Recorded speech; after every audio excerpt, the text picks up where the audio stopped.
It's important that my daughter knows the context of our city so she can respect it more, but also appreciate it more when you know these connections, the story behind our local corner store, or the fact that our neighbor has such a rich connection to DC by working for the Metro for so long. I want her to know these stories so she appreciates Washington, DC and its people and all of its people. I like it, yeah, yeah, yeah.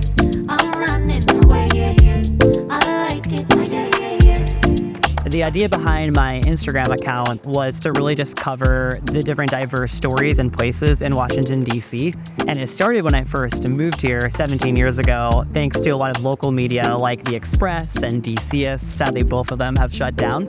But that was my inspiration, was to go out and experience the city and find these hidden corners. And then COVID hit, and my daughter, who's now 7, was stuck at home. And I decided to start to teach the alphabet to my then 3-year-old daughter by exploring every single neighborhood in Washington, D.C. And what I did was did a deep dive of the historical context behind 131 of D.C.'s neighborhoods, and then tried to distill that down as how do you explain the richness of this history and the complexity of this history so that a 3-year-old would understand. We can have these sometimes hard conversations, but very important conversations. So sadly, something that we learned in researching all the neighborhoods of DC, and DC has a very racist past where people of certain backgrounds, often people of African descent or Jewish descent or Middle Eastern descent, and also people of Irish descent as well, weren't allowed to own property in a lot of neighborhoods in the city. And that was just a few decades ago. And so there's no wonder why there's lack of equality and equity within the city.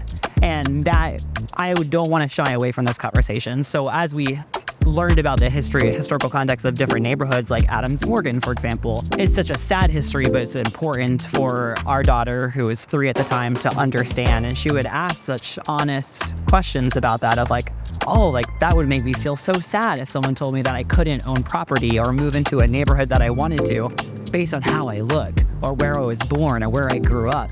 And those conversations are so important, and we can't ignore that. So those moments are actually, even though it is around such a tragic part of the city's history that still affects today in very tragic ways, it was sweet to have those honest conversations and to have her feel that tension and ask hard questions about how people were treated in the past of DC and in many ways still treated today.